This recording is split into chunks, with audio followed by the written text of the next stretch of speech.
Hey, what's up? This is Sully from Godsmack. Strap on those boots, baby, because you are now in the trenches of the war room with the one and only Mistress Carrie right here on the Mistress Carrie podcast. What's up? This is Joe Rogan, and you're listening to Mistress Carrie. Her hair so lovely. Pretty eyes. Hey, this is Brent from Shinedown, and you're listening to Mistress Carrie. Hey, Carrie, go put your bra on, girl. Hey, this is Steven Tyler, and you be listening to the baddest bitch in Boston, Mistress Carrie. What's up? This is Aaron from Stain, and you're listening to Mistress Carrie. Hi, everybody. This is Dave Grohl from the Foo Fighters, and you're listening to the one, the only Mistress Carrie. Hey, this is David from the band Disturbed, and you're listening to the baddest bitch in Boston, Mistress Carrie. Hi, Bruce Dickinson here from Iron Maiden. Yes, indeed, Miss Whiplash herself, Mistress Carrie, is here to unchain your brain. Hi, this is Flea from the Red Hot Chili Peppers. You're listening to Mistress Carrie. This is Dennis Leary. You are listening to my favorite, Mistress Carrie. Hey, this is Corey from Stone Sour, and you have the privilege of listening to Mistress Carrie. Oh, God. Oh, yeah. Hey, it's Mistress Carrie, reporting for duty from MCHQ for episode 268 of the Mistress Carrie podcast. My guest this week should be familiar with everyone that listens to the show. Brent Smith from Shinedown has made 3 previous appearances on the show, and his bandmates Eric Bass, Barry Kirch, and Zach Myers have all made appearances as well. Matter of fact, Brent Smith was my first guest on episode 1 way back in June of 2020. Shinedown have just kicked off the Dance Kid Dance North American tour, but I caught up with Brent during tour rehearsals just last week, the same day that the band released their new single, Killing Fields, off of their as yet untitled and unannounced 8th studio album. If you're looking for details on the new single and the meaning behind the lyrics, or details on the new album, you're going to find them on this week's episode. We talk about everything from Bush and Morgan Wade, who are opening up the Dance Kid Dance Tour, to the band's upcoming appearance on Knotfest Mexico, Brian Johnson from AC/DC, and so much more. I'm so happy Brent Smith is back on the show. I saw the first date of the Dance Kid Dance Tour at the TD Garden in Boston, and if you haven't seen the show yet, get your tickets now. Allow me to reintroduce you to Brent Smith from Shinedown. Are you good? Yes, ma'am. In the Shinedown Bat Cave? I know. I had this design just for you. We're in a secret location. It's purple and black and mysterious. You guys are in tour rehearsals. This I know. is very exciting. Dun, dun, dun. I'm so That's my best, intro music. Yeah, dun, dun, dun. Yeah. So, tour rehearsals, you kind of have to do them even though you're not... By the way, hang on a second. Before we get moving here, nobody can see this right now. I mean, they'll see pictures of this and what have you, but you just, came in and set up shop. You just made yourself at home. There's all this electronic equipment. Everything's neat, pristine, and perfectly balanced. I policed my cables. I mean, this is pretty impressive, I got to say. Anyway, carry on. This is not a rinky-dink show, Brent. Obviously. You guys are in tour rehearsals. And you came to us. You're very busy. So I was like, look, never too busy for you. If I can have time, I will come and I will bring the gear. And I brought the good microphones. I don't want you to think this is a rinky-dink operation. Not at all. I'm a damn professional. You 1,000%. If there is anybody that is a professional, it is without a doubt you. Plus, selfishly, I was like, well, if I come to you, I can peek around. You can have the lay of the land. And see what I'm going to see at the show. It's true. Because you guys are doing tour rehearsals. So explain to fans why you need to rehearse before the first date of a tour. You guys wrote the songs. You know the songs. Why do you have to rehearse? Some of it's muscle memory to make sure that it's all still there, but it is a completely different stage that we built from the ground up. So there's nothing that resembles anything from the Planet Zero stage show or any of that. We literally wiped the deck clean and started from the ground up. So we did the first 10 shows of the Dance Kid Dance Tour, which I gotta say went off pretty smoothly. Except for you getting set on fire. I have no idea what you're talking about. That was just a magic trick. Yeah, I mean, somebody said that to me the other day. They were like, yeah, except for that. I'm like, I have no idea what you're talking about. Uh-huh. Anyway, so everything went off without a hitch, and it was super, super smooth. And the reality of why, because we just got back from the UK and the Czech Republic. We were over there. We're in the middle of the studio. We've been in the studio since December of last year. So the other dynamic is, as we're writing this new album, and, you know, I had to make a decision. The four of us had to make a decision, you know, a lot of people on staff, a lot of stuff going on. I had this conversation with Eric. He came on the show to talk about the solo album. And about Eric's the mechanism. Everything, man. Which, you know, look, I got to say, it's not because I'm in a band with him, but that Eric Bass project is my favorite record of 2025. And you know what, man, kudos to him, too, for navigating all of this at the same time with releasing that and balancing that on top of it. But to get to the question that you asked, rehearsals, why are we here? So we did a lot of rehearsals for the first 10 shows. That went off pretty well, but there were definitely some things that we needed to change, we needed to fix. We tried some songs that we felt worked. Some of them, I was actually surprised by some of the songs that worked that I didn't think were going to necessarily go over that we hadn't played in a while. We're adding 6 new songs that we just haven't played in a minute, because the show is kind of like 3 shows at once. That was the goal. Like, it starts a certain way, and it has kind of a middle section, and it has this other kind of crescendo finale that happens. So you're still just kind of trying to feel everything out. And again, it's a really, really fun stage to maneuver, but there's also a lot going on. So you just want to make sure you remember where all the placement is of everything. There's also a special effect that's in the back half of the show that wasn't in the first 10 shows that's going to be on this leg.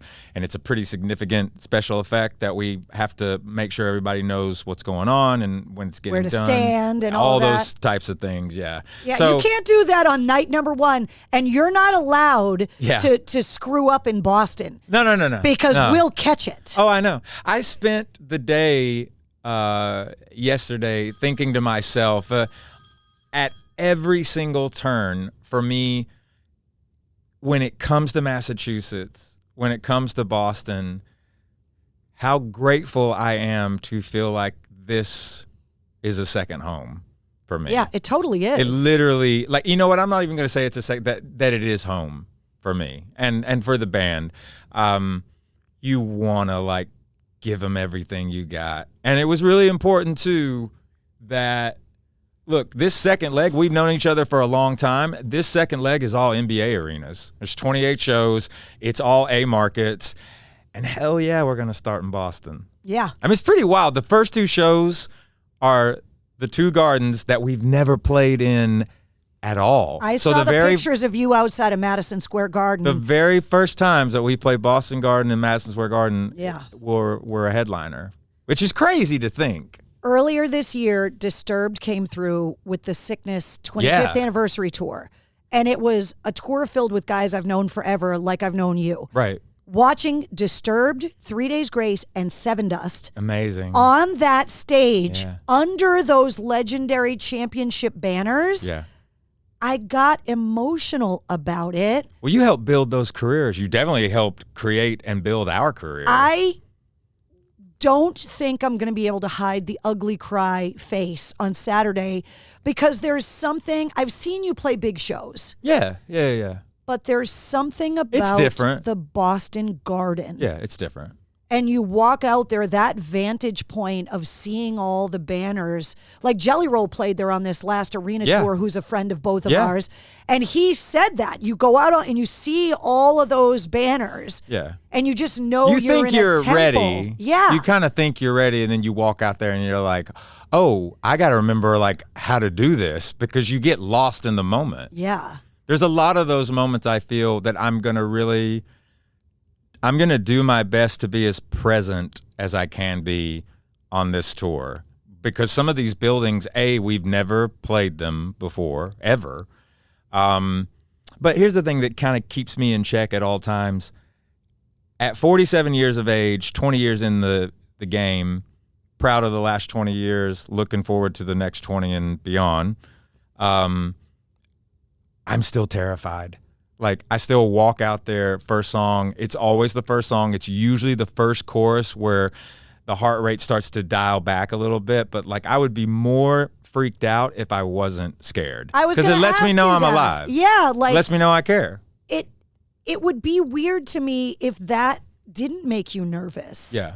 Some people are like, man, they're not nervous, and I'm like, man, I would be more concerned something was off if I wasn't nervous. Yeah. Like for me, I don't get nervous in front of the microphones because nobody's looking at me.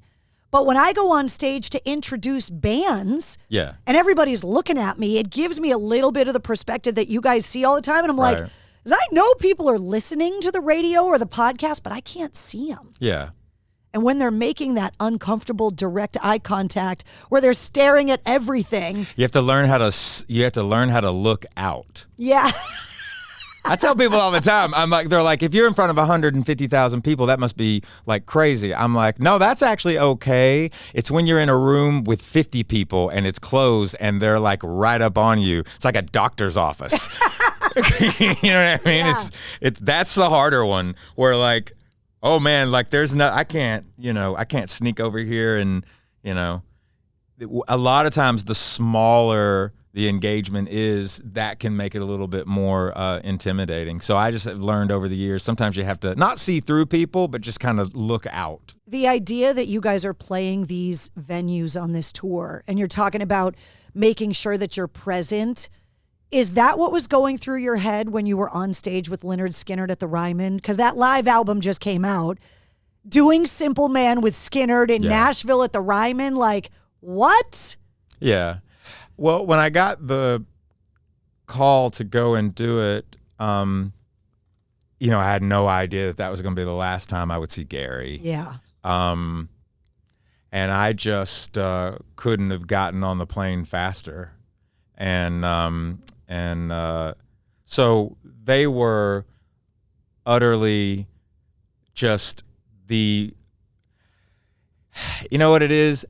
When I think of these guys, talk about a group of individuals that welcomed me into their world with open arms as well. You and I talked about it the last time you were on the show when we did the Simple Man anniversary episode. Right. And that relationship with the band. And honestly, specifically Johnny Van Zant has just really, like, he'll text me like, every other week just to say what's going on. He's like over in Europe right now, and he's called me a couple of times. We're like on different, time zones or what have you. But like, I still look at my phone and it's Johnny Van Zant. I'm like, what is happening right now? And Ricky Ricky is so sweet, and being able to go and do that at the Ryman was massive for me, just to be a part of that. And then we actually brought them out on stage with us at Welcome to Rockville. No one had any idea that it was going to happen. So them coming out to do Simple Man with us and us do it with them in front of 75,000 people, it was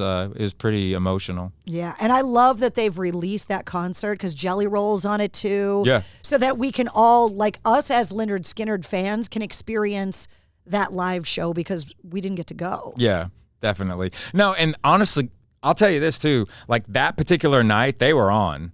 Like they're usually always on, but like I went up, did my performance, but then I was watching the rest of the night. You know what I mean? And for me, I was just like, my God, man, they are really, really good. Like they're just a great band. Yeah. And everybody has their opinion about that.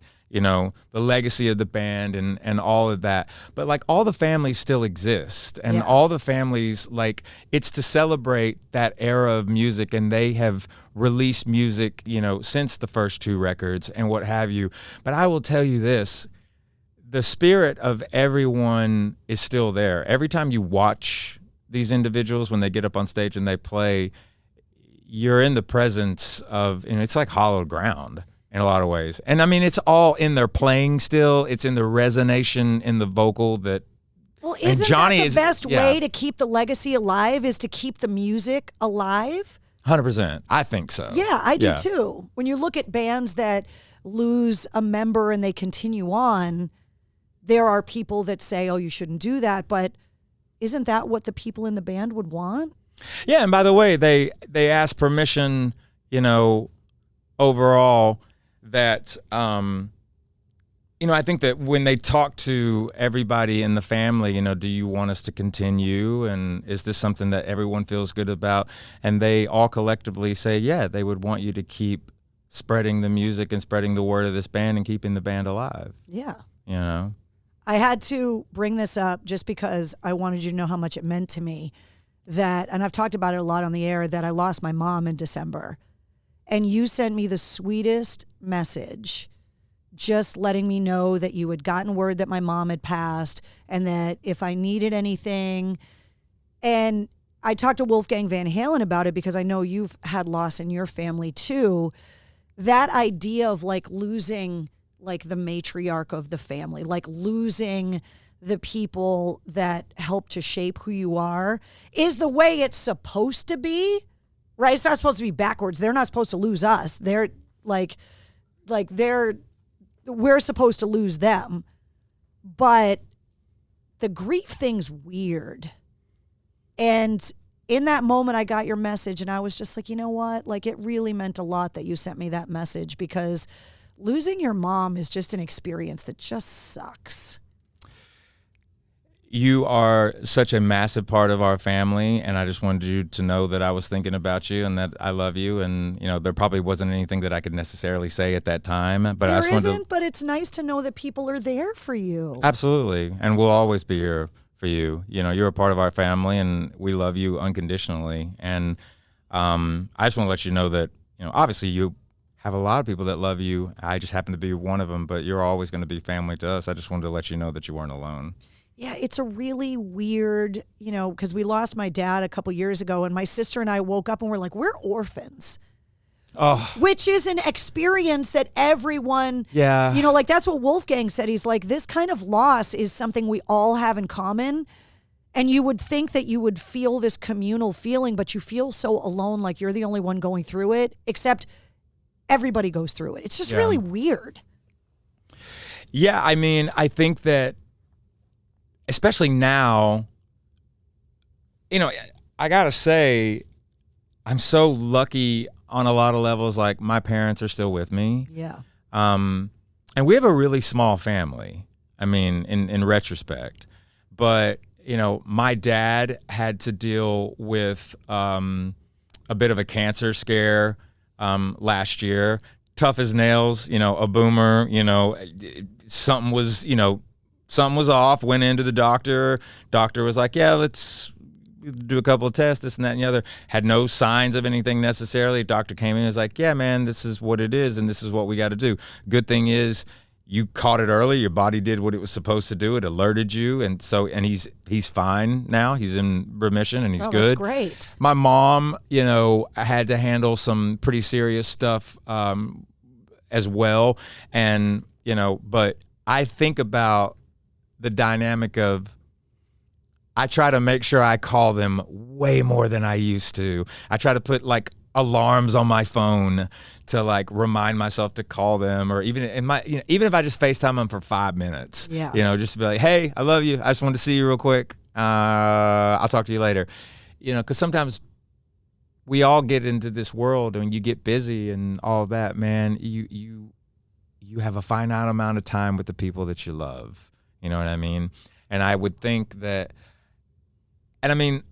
all of us in the band too, last year was a heavy, heavy year of loss for everybody in our band, specifically Eric. Eric lost his father suddenly. Then he lost his aunt. His wife, Kelly, lost her sister. I lost my granny last year. And it's, but through it all, still something that holds true time and time again is, your friends and your family are there to be there and support you, but the one thing that's always been there is music. Well, that's why I brought it up, because there are a lot of bands where you're going to go to the show and it's going to be a blast. It's going to be a great party. Yeah. You guys have that, but Shinedown seems to be this band that also is like this emotional support group in the audience. Can you guys feel that? Yeah, totally. Yeah. I think the biggest part of it is I feel like Shinedown is everyone's band. They may not find out about us, until later on, or maybe they're younger, maybe they're older, maybe they were kind of into us back in the day, and then they all of a sudden kind of, we rekindled something with the, because we're constantly releasing new music. But the thing about us is like, even right now, we just released a brand new song. There are people that are definitely going, "What are you doing?" like this is so not what you normally do. Yeah, you guys are definitely acting weird. I was going to ask you about the weirdness. Everybody's like, "What are you doing?" and you know what's really, really fun about that? Whatever we want. Yeah. Like, because we're listening to the audience, and over the years, like I think the first time I ever said this, me and you were talking to each other. I go back a while ago. I'm pretty sure it's you that was like, because I'm known for It's Never Goodbye, It's Just Till Next Time. Yep. And I'm known for, in Shinedown, we only have one boss. It just happens to be everybody in the audience. Yep. And I think, I was with you the very first time, like I actually said that. And because we go back to the very, very beginning with one another. And our relationship is stronger now than it's ever been, I feel, because like we've weathered so many different, obstacles together. Neither one of us would have believed when we met that we'd be having this conversation where we're having it right now, this many years later. It is pretty extraordinary. It's crazy. Yeah, it really, really is. And I bring it back to the question about the support group and being in a Shinedown show and kind of like these levels of like what it's kind of like. The audience has always allowed us to be ourselves, but at the same time, I always would tell people, hey, to Shinedown Nation and the people that are out there, we do listen to you. We read comments. We see what what you like, what you don't like. We take your suggestions. We talk about it as a band. Like people, they may be surprised like that. We are pretty engaged with our audience from an international standpoint as well. Like what everybody kind of would like to see, or what we can do differently, or what we can tap into. So for us, it's all about allowing the audience to know that they're the pilot. Like they drive the ship.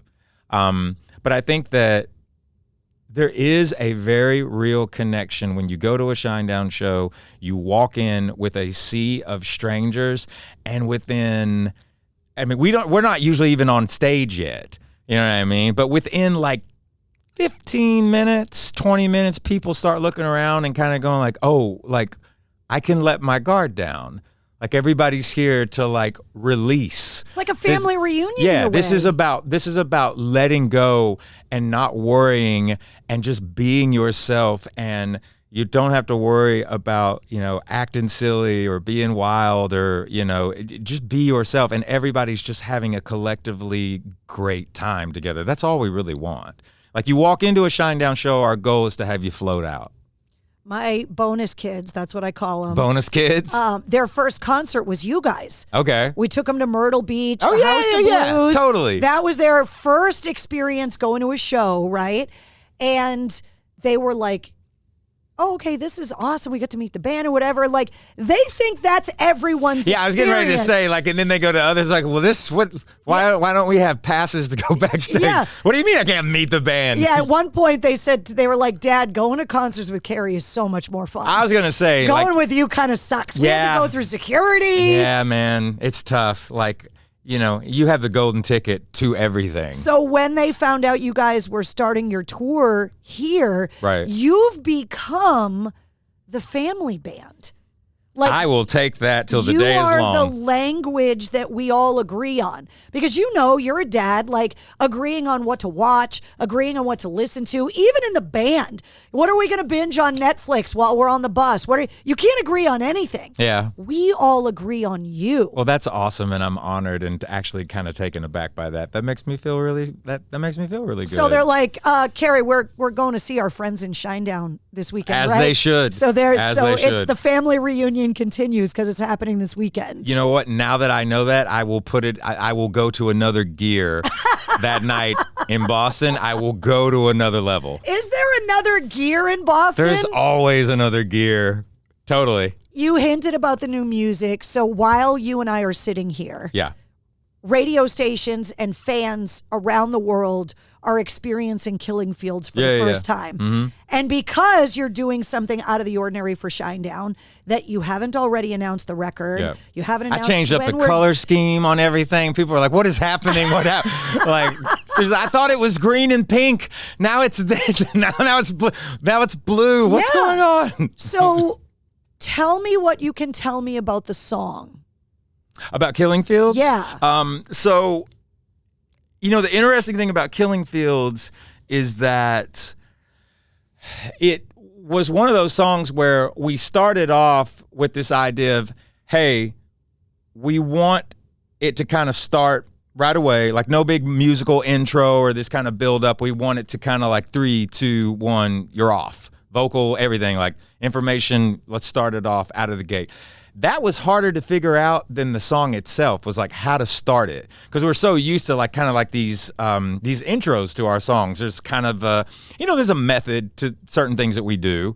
And that was the hardest part of the song, was like, okay, well, what is the opening line that's going to bring someone in and make them want to stay and listen to what you're saying? Because it's just an acoustic guitar, a vocal. It's an acoustic guitar actually with like a chorus effect on it. Very bare bones, simple, nothing, too crazy. I remember we worked on, I was really focused on the timbre in my voice at the beginning of it. Like I wanted to make sure that it like drew the person in, not where it was like spooky, but where it was very kind of, when you heard it, you were automatically like, oh, this is going to be good, or oh, this should be good. This is interesting. And I think that people are going to say, and that's the quote that I put out about the song was a little ambiguous. And the reason being is because when people will ask me now with certain songs, like, give me a quote or, what is the song about? It's like, well, I know what it's about kind of for me, but I don't want to inhibit somebody else's opinion of what it's about for them, especially in today's, the way that, there's 140,000 songs uploaded a day on crazy. Streaming services. It's really When I think bizarre. about that, when I upload podcast episodes, it's the same thing. Yeah. There's just so much stuff out there. And that's also, so again, I don't want to go off of what I said and retract what I was saying about, like, the song should mean what it means to you. But part of the song, now that I look back at it when we were writing it, and it's so interesting how art exposes life and how life exposes art. But I think about Killing Fields, what is being represented in this. And part of what's happening in that song is we just live in a world right now that is extremely noisy. You also are living in a world right now where you don't necessarily know what's real or fake. You don't, and by the way, everyone's will say to that, well, you're just talking about social media. And I'm like, no, I'm not. I'm talking about like just, we're on these devices. If you're watching television or it's everywhere. And especially with AI. And that's another thing, is the AI element. Changing so fast. And I look at it and go, did you guys not see Terminator? And what's interesting about that is people forget that you have multiple generations now. So you talk about the boomers, and then you talk about Generation X, and then you have millennials, and then you have Gen Z, and now you have Alpha. And what's interesting, like the school of which we kind of came from, which is Generation X, what's fascinating about like when we grew up is, here we were right at kind of the era where Generation X was coming in from the boomer. So it's like, it's the quintessential thing. There used to be a commercial that would come on at 10 o'clock at night that would say, do you know where your kids are? Do you know where your kids are? You know what I mean? That's why I tell people, I'm like, you don't screw with people that are Generation X because we're feral. Yeah. Our parents didn't even know where we were. That's honestly the best way to say it. We were extremely feral. But then we came up in this era in the 90s where we were exposed. Look, I was in high school from 1990 to 1996, and the amount of music and the records that were released between 1990 and 1996. Just 94 alone is like, What? Exactly. And that's my thing too. It's like there was no such thing as therapy growing up. With that was our therapy. Those records were our therapy. Like that's how we learned how to handle our emotions. And then we were at the forefront of the first like Motorola cell phone that was a brick that was like radiation in a can. You know what I mean? It's like, what are we doing? And then the first sound we ever heard of that crazy dial-up. Oh my God. With AOL. Like we were at the birth of the internet. Yeah. And we remember what the world was like before it. Right. Yeah. And then you move into like, I mean, here's the other thing too. Like, it was interesting during COVID, everybody was just giving millennials like such a hard time. I'm like, man, this is rough on everybody, but even that you try to find this part of you that is sympathetic to what's going on. Yeah. But at the same time, you're also trying to instill into people, I'm not trying to be mean, I'm just trying to toughen you up. You know what I mean? Like to think for yourself, to not like want to hide from your feelings or any of those things. Like you have to express it, but you also got to figure out a way to like make it better, at least for you and the people around you. And this is a very kind of, psychological subject matter that we're talking about. And I know that we were talking about Killing Fields, but I can't explain the song. The world filters through musicians, and you get music because you guys are like a Brita filter. Kind of, yeah. I'll take that. That you put the world through. Your art comes from. By the way, we have to go through that filter too. Right. Yeah. Like we're very, very good with receiving info and like not being the ones that have to be the ones talking in the room. Yeah. Like we're good with kind of like just taking a minute. There is a sophistication in silence, in knowing, when to be patient and listen to what's going on around you and really consider once you do open your mouth that you better be really, really sure of what you're getting ready to say because you're going to be judged no matter what. But at the same time, you need to be who you are and you need to be real. And that kind of brings me back to the song in Killing Fields. It's about a lot of those elements. Like we have to write about what we know and what we see and what we've gone through. But I also think about the best way I can say it is, yes, the song is about what is society doing to itself? What's real? What's fake? What's AI? What do you believe in? Who do you think is here to hurt you, harm you, or raise you up, give you acknowledgement, give you knowledge? Like everybody is under a microscope and a pressure cooker all at the same time.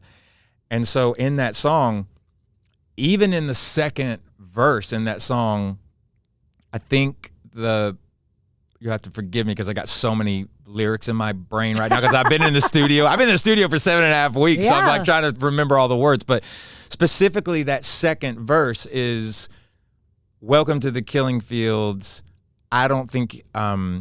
Welcome to the Killing Fields. I don't think you'll ever heal. They haven't found a cure for it. Manufactured make-believe, satisfaction guaranteed, no peace, no love, no happiness. And then it's like last call in the house of mirrors before the curtain, and so, and then when you get into the chorus, I'm literally saying it's just the two of us and no one else. When I see you, I see myself. You make me better. You make me worse. Sometimes it cuts. Sometimes it hurts. We're not sick, but we're not well. We're just toxic twins on a carousel. What I'm essentially saying is you're looking at yourself in the mirror. There are these other elements of you. It's not about schizophrenia or like this, a different type of person. It's about all the sides of who you are, but how this society infiltrates you and can change the psychological makeup where you don't even realize it's happening. You have to be able to like detach from, the device and just all the noise. And I think that's a lot of what Killing Fields is. At least for me, it was a song that is supposed to give you hope and understanding of what you're going through because we're all kind of going through it. But you got to remember that it's really, really important that you'll be the first person you see usually every day that you're giving breath. You know what I mean? And you got to make sure you don't stop talking to that inner child in a lot of ways. Well, sometimes it's society's society telling you who you are. Right. That's not good. No, it's not. And look, in the best way, like, again, my son's out here on this tour. It's really wild. He's 17. This is the first time he's ever been, on tour. I can't believe you've never taken him on the road before until now. First time, yeah. But you know what is incredible about him? When he was 14, he had a cell phone. Some people might be like, that's a little young. But he had a cell phone when he was 10, okay? And well, his dad tours. You want to be able to call. Yeah, and that was a lot of why. Yeah. But like at 16 years of age, probably a little earlier than that, at 15, I told him he was on TikTok, he was on Instagram, he was on Snapchat, he was on Twitter, he was on all these, these platforms. And I was like, I got no problem with you being on any of that as long as you do me a favor and remember something. Remember, you're in control of the device. The device isn't in control of you. And my son doesn't have any of that on his phone anymore. Like, he just recently got rid of TikTok. He removed Instagram. I think he still has Snapchat, but like, he's not on his phone, like scrolling, doom scrolling. Rebellion against it now. He'll throw it away. He'll throw it in the corner and go outside. Like, he'll leave the house. Like, he's got his own car now and stuff like that. He'll sometimes leave without the phone. You know what I mean? And Dad's like, can you just bring it with you? I think his mom is a little bit more than I am, I think. But no, I mean, in all honesty, like, I'm all for that. You know what I mean? Like, it's not supposed to, it shouldn't be a tracking device. Come home when the street lights come on. Yeah. Yeah. I know I'm going to get in trouble for saying some of these things. But it's the truth. I just think that, he's really, really inspiring because he's even said it to me. He's like, Dad, you got to get off that. Because sometimes it happens to me. I'll be on Instagram. I'm not on TikTok really at all, but I'm on Instagram and I'll just, it turns into doom scrolling. Yeah. Like, what am I looking at? The algorithm didn't change. Half the time I'm looking at you in the gym. Yeah. And that's the other thing too. Like, I'm not, like, I don't even post as much as I used to, but like when I do post, I'm usually in a gym. So I try to like be a little bit more lighthearted about things and what have you. But yeah, man, it's a beautiful, big, wild, wonderful world out there. You got to get out there and live it.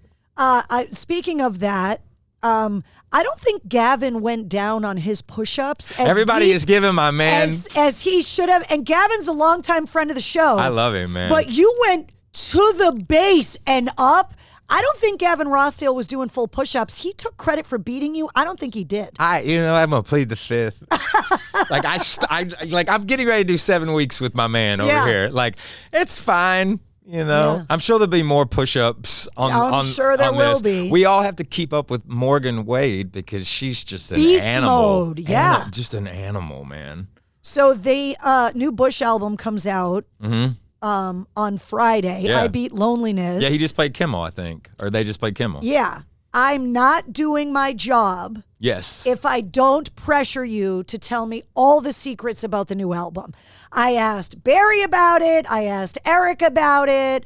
I bumped into Zach in the hallway, and he promised me he was going to come back on the show. Mm-hmm. Nobody's paying attention. Lou over there isn't going to yell at you when you give me all the secrets. Just tell me when the record's coming out. Tell me what it's called. Tell me what the colors are. Tell me everything. I won't tell anyone. You know you can trust me. I like as the recorder here is all in red. Attention with the giant microphone the in your giant face. red light. Right. What I can tell you is we don't know what the name of the album is just yet. I can tell you that it's not a concept record. It is definitely a true traditional album. That's what Eric told me, that the songs all stand alone. They all stand alone, but they all belong on the same body of work, but they're not related to one another. But they just, they're on the body of work. They're under the same roof, basically. I can tell you that there's going to be another single in October. Interesting. Right. That's going to show a completely other side of the band. I can tell you that the announce of the record will be in November. Okay, so that's still fact. I had heard that, but I wasn't sure if that had changed. There are. I don't necessarily like using the term like a deadline, but the fact of the matter is, because it's so competitive right now, and I feel we're stoked that we're still a physical selling band, meaning like our vinyls do quite well. It's a pretty large order internationally that, we have to look at. So you have to have it turned in time. There are going to be, I can tell you, there's a lot of color on this record. What colors, Brent? What do you mean? Well, there's blue. Right. There's a green tint. Yeah. There's a pink tint. Interesting. So there's 3 right there. Okay. Very like fluorescent. Like maybe not as, primary colors as you would think. Okay. More like a Better Homes and Garden outline is what we were going after here. That's what I thought of anyway. I can tell you that the announce for the album should be November, and I'm pretty secure in telling you that it'll be March. Okay. Is when So it'll all be of released. that's what I had heard that, and it hasn't changed. Yes. Okay, right. cool. And I really don't want it to change. The other thing too is we've put ourselves under this pressure. Also, there's another element here. 2026. My goal is to get as close as possible in 2026 to play all 7 continents. And everyone's like, good luck with Antarctica. I'm like, hey, look, man, if Metallica can do it, it's been done. Like, all you need is some generators and, a parka. I have a go pad for it. here, and it says right here, long-term band goals. Yeah. Because I know you well enough to know that an 8th album and headlining arenas the band's never played. Yeah. I know you well enough to know that there's no moss growing on that stone. No. That you're already thinking what's next. The other thing I can tell you is this, our first inaugural time in Mexico is going to be Knotfest. I saw that. Very first time that we play Mexico will be in a stadium with some of these just incredible bands. And granted, the day that it was announced, people were like, bro, you sure you want to do that? You better fasten your seatbelt for that gig. But you know what I said to that was, and I see it too in the Knotfest socials as well, because that spot was blurred out for the longest time. They didn't know who had that spot. And I got to give it also to the festival itself. They've been fantastic with this because it's just one show. And it means so much to us to be a part of a show like this. But the whole principle, I think, of why they asked us to come and do it is because they want to see Shinedown. I'm not trying to be, we're not Marilyn, and we're not, Falling in Reverse, and we're not we're such fans of these, artists and what have you.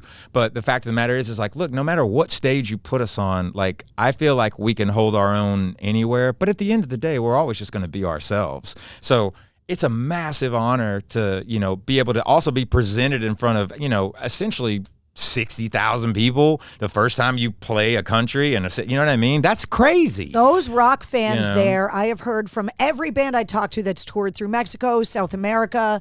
They're just it's on a whole other level. Yeah. And you know what? It makes us go to another gear, when we go. But the point of why I was saying that was the other thing is there's going to be some more announces this year internationally. Australia's been waiting for 15 years. South America has been waiting for, over, 12, 13 years since the last time we were there. The Pacific Rim, Asia, all of it, there's a lot of international that we want to go to. There's a lot of places that we've never been to. South Africa has been waiting forever. I've been there. It's amazing. Yeah, I mean, it's just, there's, we're so proud of, what we do in the United States, but it's a big world. You know what I mean? Canada's been waiting too. You know, Europe and the UK, like we just did Download in the Czech Republic and had a great time over there. And those shows were massive. Those festivals are so huge. Yeah, it's enormous. Yeah, it's gigantic. And, you know, the other side of that too is it also shows you like this kind of music, you know, when you talk about, you know, rock, hard rock, you talk about, you know, heavy metal and all the different, you know, iterations of metal, you know, and that fan base and how they coincide with each other and how, you know, look, there's always going to be opinions, you know, in the metal world and in the rock world, in the music. Like, it's just because they're passionate. Yeah. That's how I look at it. Like, I don't ever take anything personal. I really don't. You I know don't why? think it's as fragmented as it used to be, though. But here's the reason why. I lean in to anyone's freedom of expression and, you know, how they feel about something. Like the moment you put it out there, it's gonna be looked at and critiqued, you know?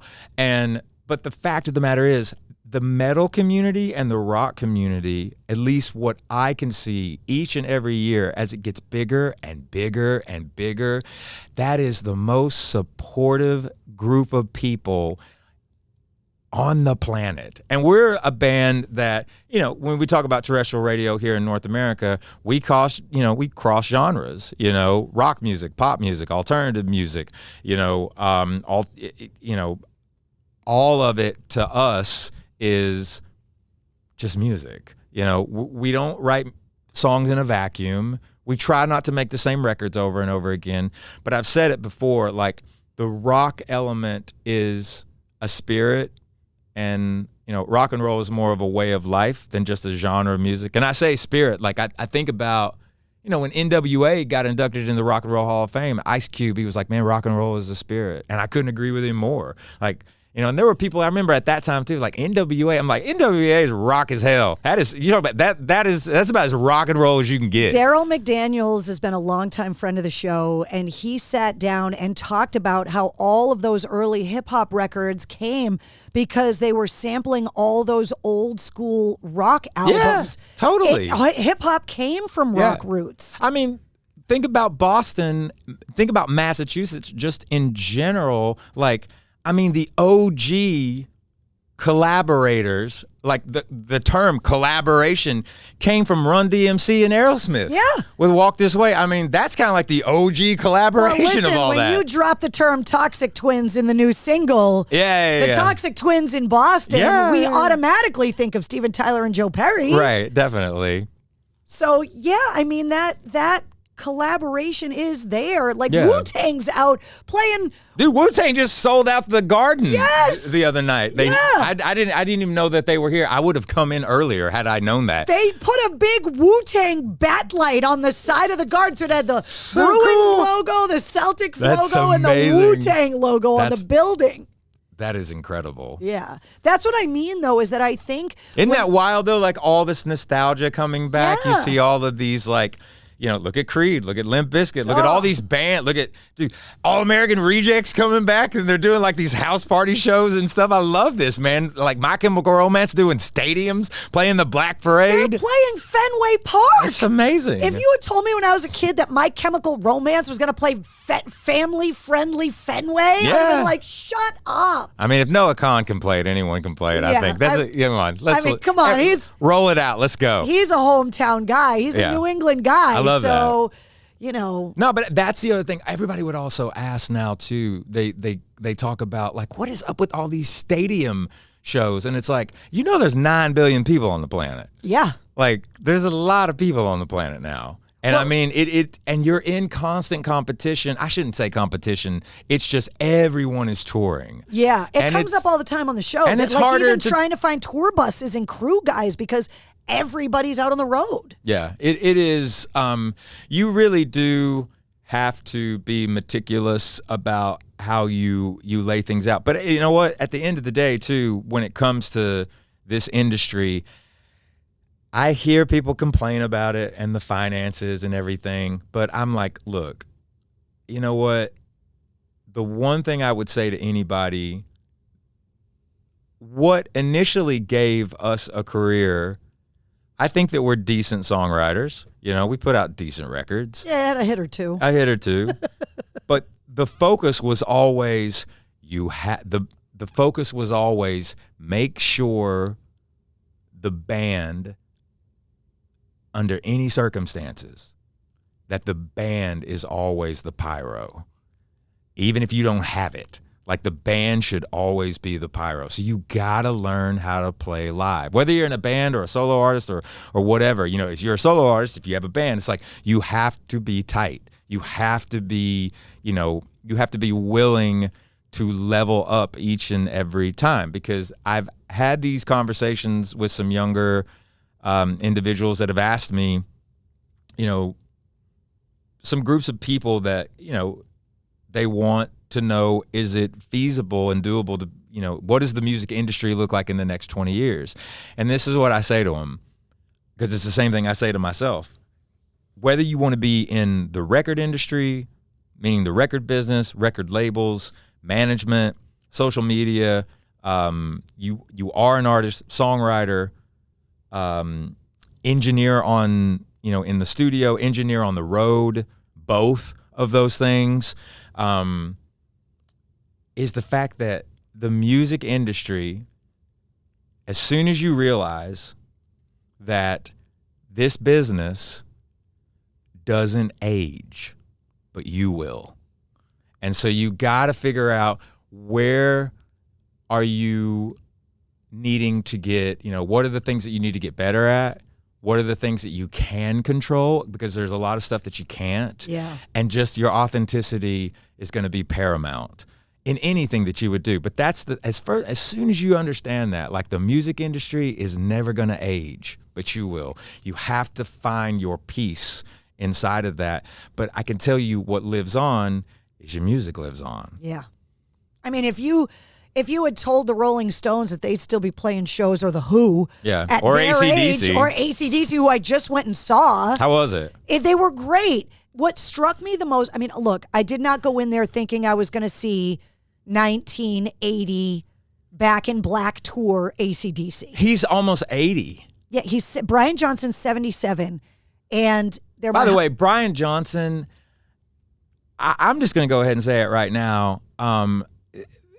That dude is you know how they talk about national treasures? Oh, yeah, he's a world treasure. That guy is a galaxy treasure. Yeah. Like, I mean, and he knows it, as far as, like, when he's up there, like, he's having such like, he knows what he's capable of doing. That's what I was going to say. But the fact of the matter is, man, they're up there doing it because they know that the fans want to see it. Yeah. And there's no reason to be morbid about it or anything like, oh, this is probably it's like, you don't even have to have that. Like, they're out there doing it. And I mean, because when all that stuff happened with his hearing and then what occurred, you know, and everybody has their opinions about, you know, Axl coming in and all those different things and what have you. But the fact of the matter is, man, I was like, please tell me that that's not going to be, like, the last time we see these guys on stage. So aren't we the lucky ones, really? They're my husband's favorite band. They're one of the only, you know, because you know him. He likes a lot of country music. That's not my bag. That's all so good. The rock bands that he does like, Shinedown included, I celebrate that. Yeah. And he's never seen AC/DC, and I've been promising him since we got together 9 years ago that he would see AC/DC. They haven't toured the United States in 9 years. I know. So this was my time to bring him. Yeah. My son saw him in Tampa. He said he was one of the craziest things he'd ever seen. Brian Johnson and Angus Young looked so happy Yeah. to be on that stage playing songs they've probably played 10,000 times. Yeah. And they looked like they were having a blast. And a missed note, whatever. That, and you know this because you're the one on the stage, is contagious. Totally. If we can tell you're having a good time, we're having a good time. Without question. And it was awesome. And, you know, look, I got to give props to, you know, Chris Chaney back there on bass. I mean, everyone's saying, like, I've known Chris from back in the day, a remarkable guy. Like the fact that he got that gig. I mean, I know for a fact he's like, this is crazy. Like, I'm just gonna stand back here and just do the thing, man. I mean, we all met, I'm sure that Cliff has his reasons for not being out there and what have you. But again, man, you want to see, you're like, you want to see Brian and Angus. If that is like one of the last times we get to see them all collectively at that level and size of show, I'm just grateful that we're getting to see that. I saw Zach in the hallway earlier, and I told him this story because you guys just played with the Extreme guys. Yeah. I bumped into Pat Badger from Extreme Oh, wow. in line to get beer at AC/DC. That's awesome. And he was like, had to come. Had to come. 1,000%. Yeah. And it's packed. Every show sold out Gillette Stadium. Yeah. It's wild. Which, before I let you go, you're talking about like they're supposed to goals. do something like 15. They're talking about every market, like every city in Australia. Like they're going to finish everything out in Australia. But I think they said they were going to do some crazy record, like the most stadium shows. Like they're basically just doing a residency, I think, finishing out in Australia. Because our girl Taylor Momsen from Pretty Records, she's been doing the whole run. By the way, she killed it. Absolutely. And those guys are all New Englanders. 1,000%. So you could see it on her face when she walked out. Oh, yeah. Where the New England Patriots play, that she was just like, oh shit. Oh, it's like it's full on. Yeah. But yeah, I mean, they I'm just happy for them that they're able to be out there and doing the thing. Yeah. That's the best thing in the world. Well, that's what I was going to say before I let you go, because I know you're busy. You got rehearsals. You're going to be on that stage. That's the next thing for me. One day. I'm going to cry. You can knock on it if you want. I'm going to bawl my eyes out seeing you under those championship banners on Saturday. Okay. But when Shinedown comes back, because it takes 3 days to build the stage in the football stadium, I'm going to be a mess. And I know it's going to happen. Because I already know you're thinking about it. Yeah, I mean, when it's time, you know. I mean, I think that, it's definitely something to look forward to. Yeah. And I'd be honored if it did happen. Well, I can't wait to see it. Well, as long as you're supporting us, I think we got a good shot. I'm going to go snoop around so that I know what's going to happen in the show before everybody else does on Saturday. Okay. But I can't wait to see the show on Saturday. Well, I'll take you around here in a minute. You can take a look at stuff. Thank you so much for I love you with all my heart. I appreciate you so much. Thank you for everything. There he is, Brent Smith from Shinedown. And if you haven't seen the Dance Kid Dance tour yet, you can check the show notes of this episode because the links for Shinedown and Brent Smith are right there. Find a date near you and get your tickets before they're gone. You'll also find all of my links and the links to Brent's 3 previous appearances on the Mistress Carrie podcast, including episode 189, which tells the story of their Simple Man cover. And you'll find the link to this episode's corresponding playlist. I make a playlist for every full-length episode of the Mistress Carrie podcast that features all of my guest music and all the artists and songs that we referenced in the interview. If you liked what you heard, don't forget to like, follow, share, subscribe, and comment on the Mistress Carrie podcast. New full-length episodes come out every Wednesday. Plus, every weekday, you get the Sit Rep. The Situation Report breaks down all of your rock news, music headlines, and entertainment updates in about 5 minutes. And you never know when we're going to release a bonus episode. Join me live every Tuesday night at 8:30 Eastern for my weekly streaming video show, Cocktails in the War Room. And you can always find me on the radio. Get the details on all of that and more at MistressCarrie.com. The Mistress Carrie podcast, a proud member of the Pantheon Podcast Network.